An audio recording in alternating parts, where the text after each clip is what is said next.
ഈ പട്ടി എന്താ ഇങ്ങനെ കിടന്ന് കുരയ്ക്കുന്നേ? പറ്റിയാല് പിന്നെ പാടുവോ? താൻ എന്താടോ പാക്കരപ്പിള്ളേ ഫോണിന്റെ അടുത്ത് പെറ്റി കിടക്കുക? അതെ, സയാമീസ് ഇരട്ടകളാ. ഓടോ പൊതുവാളെ. കുട്ടിക്ക് എന്താ വിശേഷം അത് പറയടോ. കുട്ടിക്ക് നിക്കാരഗ്വ എന്നൊരു കല്യാണാലോചന വന്നിട്ടുണ്ട്. ഇനി എന്തുവാ തനിക്ക് അറിയേണ്ടത് പേട്ട പൊതുവാളെ? ഇനി എനിക്കറിയേണ്ടതേ തന്റെ 16 അടിയന്തരം ഉണ്ണണമെന്ന് എനിക്ക് ചെറിയൊരു മോഹമുണ്ട്. അതെന്നാണെന്ന് പറഞ്ഞാ കൊള്ളാം. തന്റെ അമ്മയുടെ നായരുടെ 16 അടിയന്തരം നടത്താൻ പോകുന്ന ചൂലെ. മിസ്റ്റർ ഭാസ്കർ പിള്ളേ, തന്നോട് ഞാൻ പറഞ്ഞിട്ടില്ലേ ഫോണിൽ അനാവശ്യം പറയരുതെന്ന്? You uncivilised idiot. അതൊരു പുതിയ വാക്കാണല്ലോ. ഗീതുവിന് എന്താ പറ്റിയത്?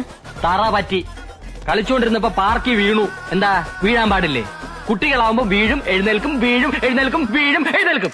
നിങ്ങളോട് ആരാ കുട്ടിയെ പാർക്കിൽ കൊണ്ടുപോകാൻ പറഞ്ഞത്? വിവരക്കേട് പറയാതെ സ്ത്രീയെ. കുട്ടികളെ പാർക്കിലല്ലാതെ പാർലമെന്റിൽ കൊണ്ടുപോകാൻ പറ്റുമോ? കുട്ടിയെ നിങ്ങൾ കെയർലെസ് ആയിട്ടാ നോക്കുന്നതെന്ന് എനിക്കറിയാം. I won't allow such irresponsibilities. കുട്ടിക്ക് എന്തെങ്കിലും സംഭവിച്ചാൽ കോർട്ടിൽ നിങ്ങൾ ഉത്തരം പറയേണ്ടതായി വരും.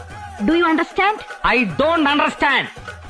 കുറച്ച് കാലമായി നിങ്ങളെ നോട്ടൗട്ട് വെച്ചിരിക്കുകയാണ് കംപ്ലൈന്റ് ചെയ്യാൻ. നിങ്ങൾ ആരാ മനസ്സിലായില്ലല്ലോ. ഞാൻ ഈ കുട്ടിയുടെ വല്യച്ഛനാണ്. അല്ലാതെ വിദ്യാഭ്യാസ മന്ത്രി ഒന്നും അല്ലല്ലോ. ഓടാപ്പനെ. എന്തൊരു അഹങ്കാരമാണ് ഈ തള്ള. Go and study.